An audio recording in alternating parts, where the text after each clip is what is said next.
So when it comes to Shiba Inu right now, we are in the calm before the storm, before things start to get extremely violent and wild in the market.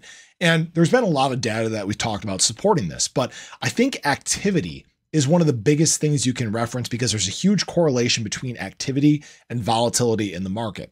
And we've gotten to this period where, frankly, Shiba Inu has been quiet for a little while.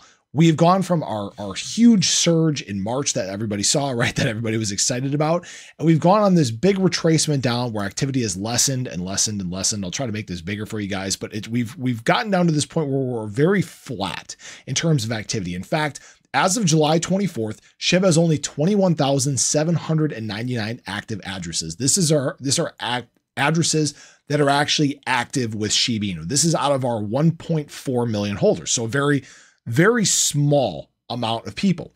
Now, what's interesting about this is obviously we had this huge surge around March. You guys can see 152,000 active addresses. But when we look back here before the surge, what did we experience? What did we see? We saw a lack of volatility in terms of price. We were very, very flat. Okay, there was some spikes here and there, but just flat. And we saw activity very, very flat as well. All right, look at what January through the start of March looked like. It was very slow. There wasn't much going on.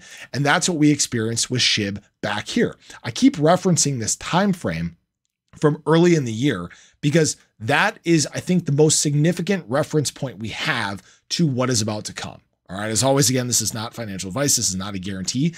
But for what, 50 some days, I think it was 51 days, SHIB was just flat, light chop between basically, 4 zeros, 8 and I'm sorry, 5 zeros, 8 and 4 zeros, 1. There wasn't a whole lot going on at the time, apart from some light volatility, and activity was at a very low point. And then the market got wild.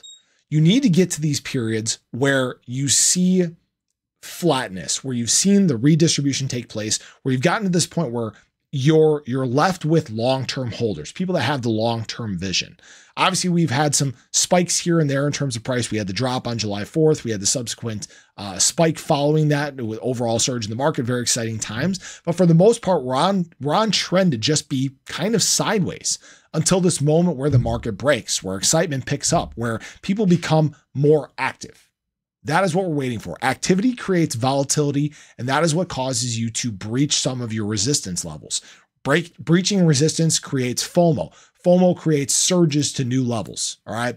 New levels create inflows of capital from outside the space. It's this snowball effect that we haven't experienced since March. We saw it back in October. We saw some new capital entering the market here, not a ton, but then March was really the kickoff for a major leg of this bull market. What's even more exciting about this is the biggest legs haven't happened yet. The most exciting times in terms of SHIB have not happened yet.